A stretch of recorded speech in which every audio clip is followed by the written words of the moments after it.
Gostaria de convidar agora, para compor a mesa, a senhora Adriana Câmara, coordenadora da área de educação, a segunda tesoureira desta casa, a senhora Simone, e a oradora de nossa tarde, a senhora Ana Jaicy Guimarães.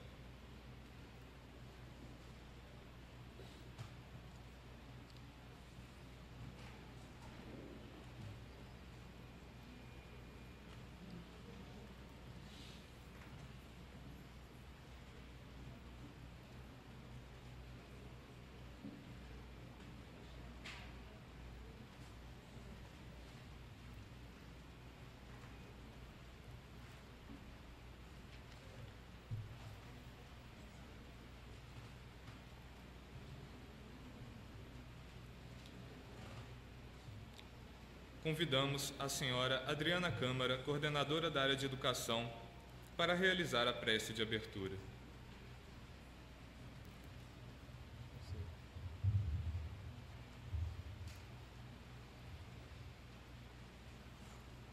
Mestre Jesus, nós te agradecemos por estarmos aqui nessa tarde, relembrando seus ensinamentos. Pedimos, Senhor, que esteja sempre conosco, para que possamos estar sempre divulgando essa doutrina, conforme os nossos corações. Pedimos, Mestre Jesus, que possa estar incluindo a nossa mão e parar os trabalhos da tarde de hoje. Assim seja.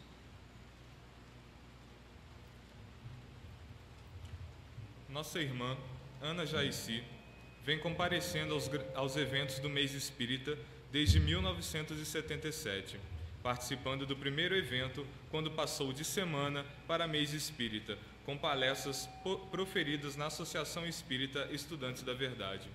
Realiza palestras em diversos estados do Brasil e no exterior. Escritora da Crônica de Família na revista Cultura Espírita, editada pelo ICEB, Instituto de Cultura Espírita do Brasil, no estado do Rio de Janeiro. Continua sua tarefa de divulgação por este Brasil e, sempre que convidada, comparece à nossa cidade trazendo conhecimentos e experiências sobre o tema abordado. Sensibiliza sempre os que a ouvem pela grande emoção com que reveste os ensinamentos que transmite. Passamos agora a palavra à oradora Ana Jaicy Guimarães.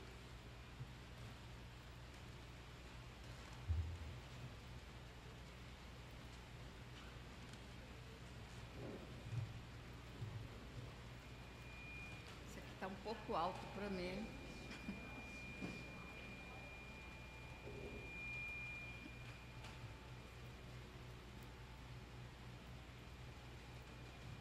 Eu não sou muito afeita. Mais para cima. Tá. Alô?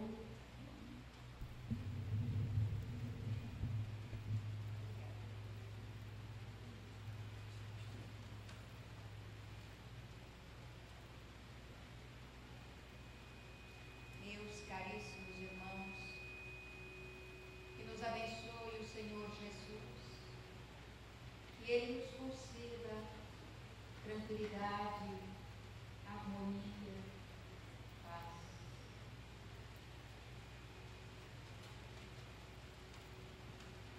Eu dizia, a seguir devagarinho pela estrada da vida, quem me dera ter como os outros um olhar que espera e um coração que não está sozinho.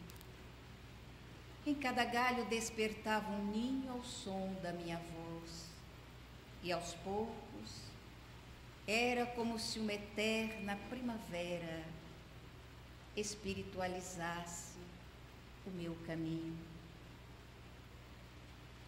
Este é um trecho de um poema de Guilherme de Almeida e traduz com fidelidade o sentimento que assiste o coração da criatura humana. Gostaríamos de ter sempre alguém ao nosso lado, alguém que nos quisesse bem, que nos compreendesse, que oferecesse à nossa vida a harmonia e a paz, que é a esperança de todos. Todavia, o que se observa com mais intensidade na vivência social do nosso planeta é a solidão. A solidão assolando o coração, a alma, o ser vivente. As amarguras que se multiplicam em detrimento das alegrias que se poderia ter. Aí então, a interrogação que surge: por que o homem não se sente feliz? Se na realidade Deus compôs a mais harmoniosa e bela das suas canções exatamente no ser humano, dotando-o de todas as condições de conquistar para si mesmo a felicidade e a paz. Todavia, não é o que ocorre. Normalmente, o homem traz o senho carregado, a sua voz é amargurada, e quando busca a alegria, a felicidade ou a demonstra, nem sempre está com os seus sentidos harmonizados. Em suas festas, normalmente não prescinde do álcool para se felicitar, como se ele fosse o condutor da felicidade, da alegria, da vontade de sorrir e de cantar. Normalmente, esse caminho leva a um despertar doloroso, triste, infeliz. O álcool tem sido, ao longo do tempo, o grande inimigo do homem, aquele que o destrói, destruindo igualmente a família, o lar, a vida. Apesar de todas as experiências já vivenciadas por outros, apesar do testemunho dos quadros mais infelizes que vemos ao longo do caminho, o álcool continua a destroçar os lares, a destruir o ser humano. E a gente pergunta, por quê?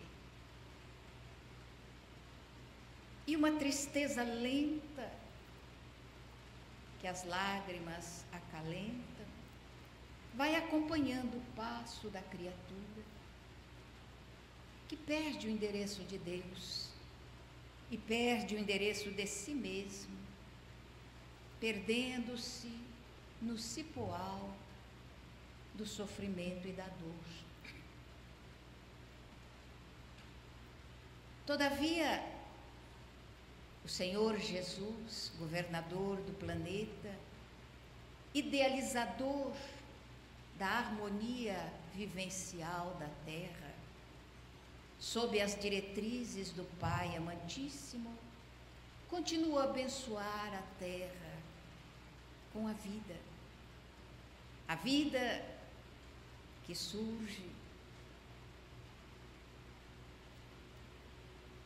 o que deveria ser um ato de amor, porque é um ato de amor de Deus, a ligação de um óvulo e de um espermatozoide. É um ato de ternura, é um ato de carinho do Criador para com o ser humano.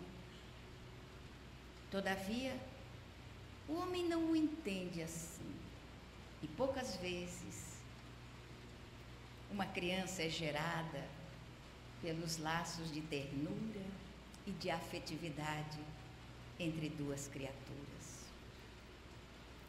Pelo índice de abandono,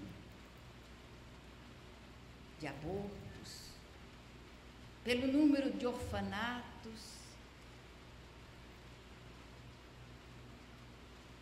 nós percebemos o quanto o homem está distante de entender o mistério da vida.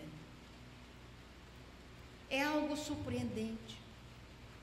A ciência tem elaborado no sentido de desvendar esse mistério. Tem alcançado inúmeras conquistas. Todavia, por mais ele domine as suas áreas cerebrais, não conseguiu criar a vida. Isso pertence a Deus. Um espermatozoide, 23 cromossomos. Um óvulo, 23 cromossomos. A união de ambos, os núcleos se tocando, e 46 cromossomos dão origem à vida. E numa multiplicação vertiginosa de cisparidade, sai de 2 para 4, para 8, para 16, para 32 células, de uma forma que o homem ainda não conseguiu dimensionar, ainda não conseguiu entender. O que é que prodigaliza essa multiplicação extraordinária e tão perfeita, que depois de poucas semanas, a bomba da vida já está pulsando, irrigando todos os escaninhos daquele corpo em formação. E paulatinamente, o ser humano vai se compondo como uma sinfonia, dirigida por uma voz celestial, como a da Natasha, uma voz divina, saída de uma garganta privilegiada, que também é uma criação de Deus, e que o homem não é capaz de reproduzir, por mais se esforce para tal. É extraordinário como, ao final de semanas, aquele ser já está vibrátil, perfeito, na intimidade materna, que deveria, mas não é, mas deveria ser o local mais seguro do universo. A madre uterina. Mas hoje, o ser que deposita toda a sua confiança, e é a maior demonstração de confiança que existe no mundo, é aquela depositada pelo Espírito que confia na sua mãe, que confia no seu pai, e se entrega inerme nessas 4 mãos. O Espírito que reencarna. E esse local que deveria ser seguro, hoje,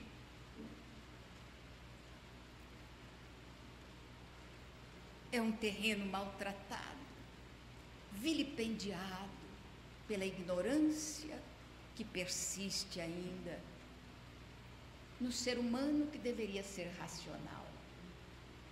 E discute-se o aborto, e vozes femininas se erguem para dizer que nós somos as donas do nosso corpo, então só iremos gerar uma vida se desejarmos.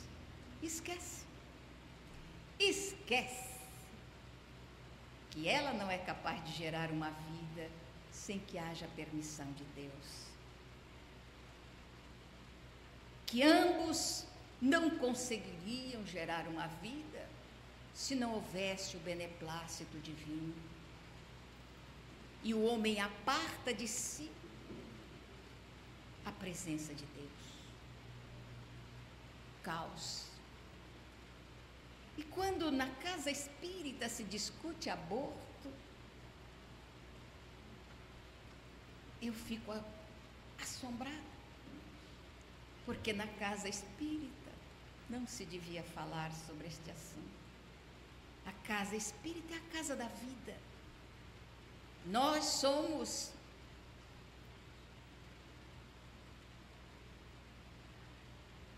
espíritas, porque temos a certeza da imortalidade. E falamos tanto em caridade, e falamos tanto na ação do bem para com o próximo. E quem pode ser o próximo, mais próximo do que aquele ser humano que está dentro do ventre materno, próximo do seu pai? Aliás, a primeira voz que a criança registra no ventre materno é a voz do seu pai. É a primeira que ele reconhece. As mães ficaram um pouco tristes quando a ciência afirmou isso. Todavia, a primeira sensação que ele tem é a sensação que nasce no coração materno. Então, quando esta sensação é de repulsa, quando essa sensação é de renegar, a criança registra e sofre. A minha mãe não gosta de mim. Todavia, quando ela registra a sensação de prazer, de alegria, de felicidade, oh meu Deus, eu vou ser mãe, ela percebe que está realmente num ninho, um ninho de ternura, e que a sua vida será amparada pelos sentimentos apresentados pelo coração maternal. Tudo isso sob a batuta de Deus. Quando a ciência começa a analisar o processo do nascimento, não da reencarnação, porque a ciência ainda não aborda esta temática, reencarnação, mas quando começa a analisar o processo de retorno do homem à vida, dentro dos nossos padrões, começa a apresentar também para nós um processo de educação completamente fora dos parâmetros que nós já entendemos até hoje. Porque para nós, esse processo de reencarnação faz com que o espírito esqueça totalmente as suas vidas anteriores, até mesmo a sua condição de espírito que está retornando a um novo corpo. O esquecimento do passado, para iniciar uma nova existência totalmente desprovida de recordações do ontem, como algumas pessoas afirmam que a criança é uma folha de papel em branco, onde vai se grafar as suas experiências na atualidade. Todavia, hoje, já se percebe que isto não é a realidade.